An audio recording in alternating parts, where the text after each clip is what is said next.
kalau di mulut kita ini la ilaha illallah, tapi dalam hati kita la ilaha illallah juga.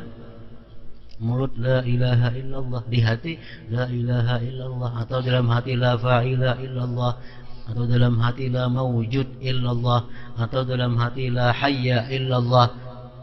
Nah, ini pahalanya kadang-kadang dihitung memenuhi langit dan bumi.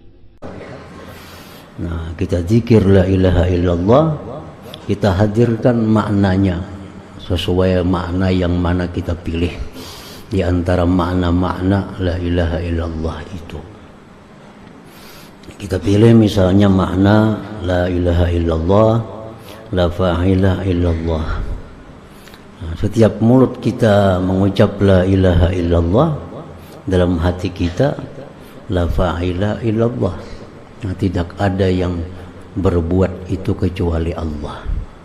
Nah, 100 kali dalam hati kita la ilaha illallah, tiada yang berbuat itu kecuali Allah. La ilaha illallah, tiada yang berbuat kecuali Allah. La ilaha illallah, tiada berbuat kecuali Allah. Nah, 100 kali itu masuk dalam hati kita.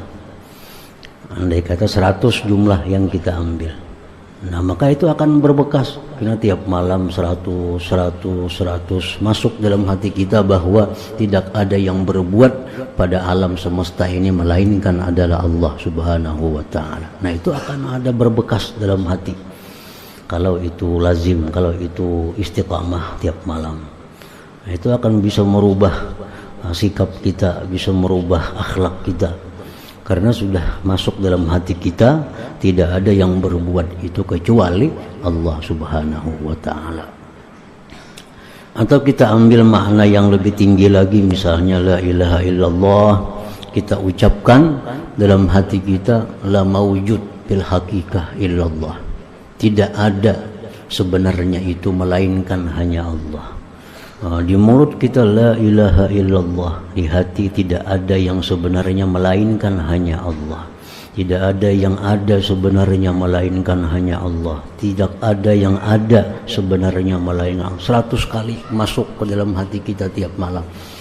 Nah, maka itu akan terus masuk dalam hati kita, terus menumpuk dalam hati kita, akhirnya bisa merubah sikap kita menjadi sikap orang yang ahli la ilaha illallah. Tidak ada sebenarnya kecuali hanya Allah subhanahu wa ta'ala. Yang selain Allah ini pada hakikatnya tidak ada. Kalaupun ada itu hanya dicipta, diadakan oleh Allah.